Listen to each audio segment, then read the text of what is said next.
देखो भाइयों और बहनों, आज मैं तुम्हें account class 12th book number 2 जिसका नाम है कंपनी, उसका एक छोटा सा टॉपिक है debenture issue as collateral security, जो कि बहुत सारे बच्चों को, मेरे भाइयों बहनों को समझने में दिक्कत होती है।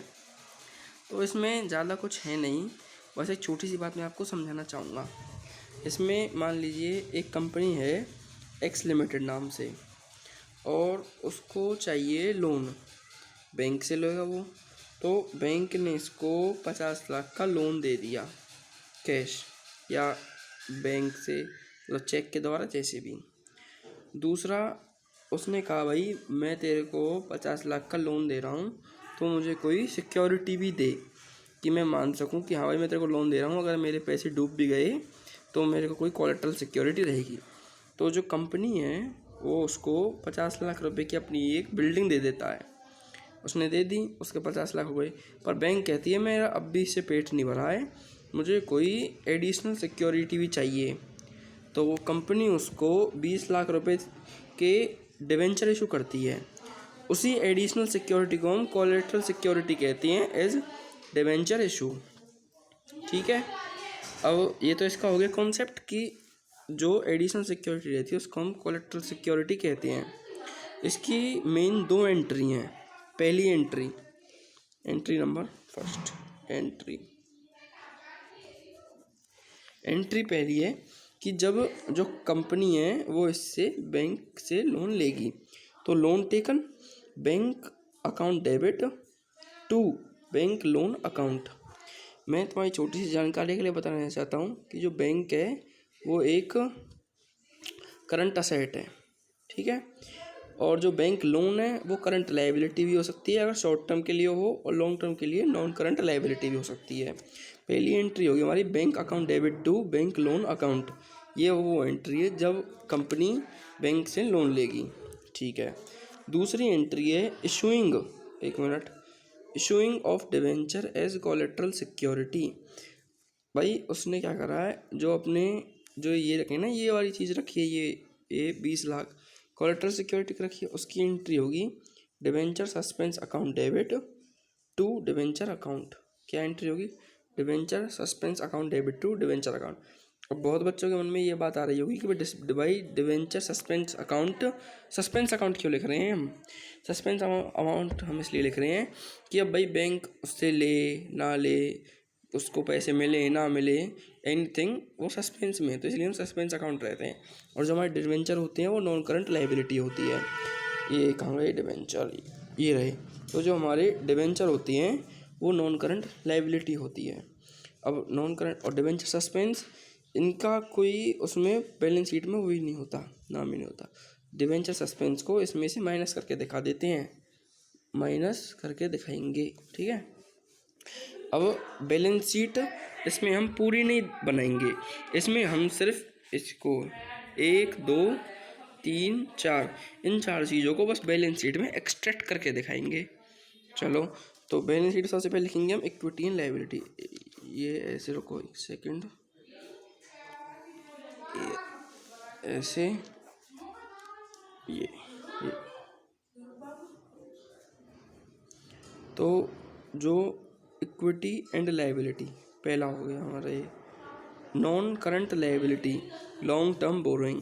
अभी हमने क्या देखा था, लॉन्ग टर्म बोरोइंग क्या होता है। तो दूसरा है non current note to account, इसको भी थोड़ा सा बना लेते हैं। ये हो गया हमारा नोट टू अकाउंट, ये पर्टिकुलर, ये अमाउंट, इसमें भी ये पर्टिकुलर, ये अमाउंट, ये नोट नंबर, ठीक है। इसमें अब हमारा सबसे पहले क्या आएगा, लॉन्ग टर्म बोरोइंग। उसके अंदर क्या आता है, term loan from bank, bank से लोन क्या लिया है, ये अमाउंट आएगा, ये वाला जो बैंक से लोन वाला अमाउंट। यहाँ पे जो अमाउंट है ये आएगा यहाँ पे, ये अकाउंट, इसमें ये अमाउंट आएगा। बी में अब मान लो कि एक कंपनी ने, हम क्वेश्चन देखेंगे, चलो पहले इसका फॉर्मेट समझ लेते हैं। Dash debenture of dash dash debenture each issue as collateral security. तो हम यहाँ पे ये देखेंगे। तो भाइयों, अब आपको बैकग्राउंड म्यूजिक नहीं आया क्योंकि हमारा गेट जो है लग चुका है। तो हम अपना टॉपिक कंटिन्यू करते हैं कि dash share of debenture of dash each issue at collateral security. इसमें से हम जो कोलेट्रल सिक्योरिटी है वो इसमें से डिवेंचर में से डिवेंचर सस्पेंस को माइनस कर देंगे, तो हमारा जो अमाउंट आएगा वो 0 आएगा। हर बार यही होता है। तो एक क्वेश्चन देख लेते हैं हम। क्वेश्चन अब इसके दो वो रहते हैं भाई, दो पड़ाव हो सकते हैं। Debenture issue as collateral security. Option 1, जब क्वेश्चन कहेगी रिकॉर्ड करना है भाई, तो हमारी एंट्री होगी debenture suspense account debit to debenture account. और ऑप्शन 2 जो नहीं रिकॉर्ड होगी तो इसमें कोई एंट्री नहीं होगी, इसमें हम लिख देंगे नो एंट्री।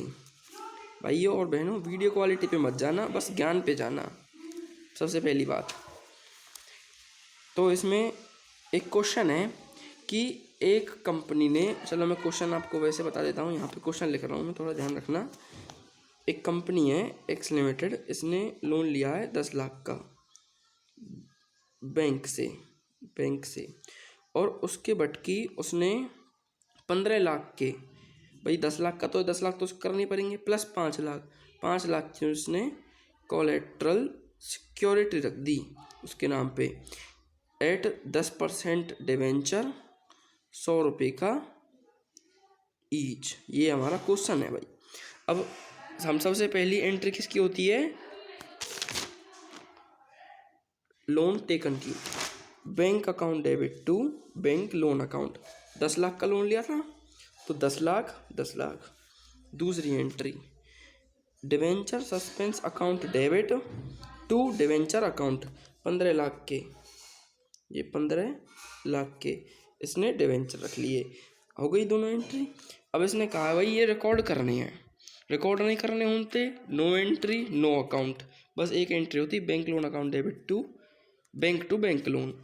अब इसने पहला ऑप्शन से कहा है भाई रिकॉर्ड करने हैं, तो इसमें हम रिकॉर्ड करेंगे। सबसे पहले equity and liability, non current liability, long term borrowing, इसको हम अभी सस्पेंस में रखेंगे। दूसरा है note to account, long term borrowing, term loan from bank. जो लॉन्ग टर्म बोरोइंग है हमारी वो 10 लाख है। मैंने बताया था ना जो ये होता है ये लॉन्ग टर्म बोरोइंग होती है, करंट असेट होते हैं, जो करंट असेट है लॉन्ग टर्म बोरोइंग होती है। 10 लाख यहाँ गया। अब टर्म लोन फ्रॉम बैंक से कैसे लोन लिया था उन्होंने?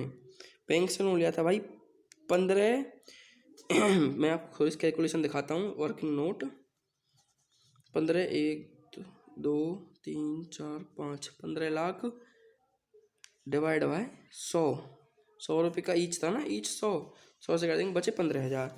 तो 15,000 10% डिवेंचर ऑफ 100 रुपये each issue as collateral security, 15 lakh आ गए। और मैंने आपको बताया था कि यहाँ पे जो कोलेट्रल सिक्योरिटी के 15 लाख लेस डिवेंचर सस्पेंस, तो जो हमारा डिवेंचर सस्पेंस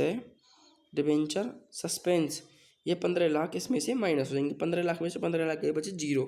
नेट अमाउंट आया हमारा वो आया 10 लाख, जिसको हम ट्रांसफ़र कर देते हैं यहाँ पे। तो यही हमारा क्वेश्चन है। इससे ऊपर बोर्ड के पेपर में आ जाए तो उसकी गारंटी मैं लेता हूँ। 3 नंबर मेरे कटवा दिए कैसे भी।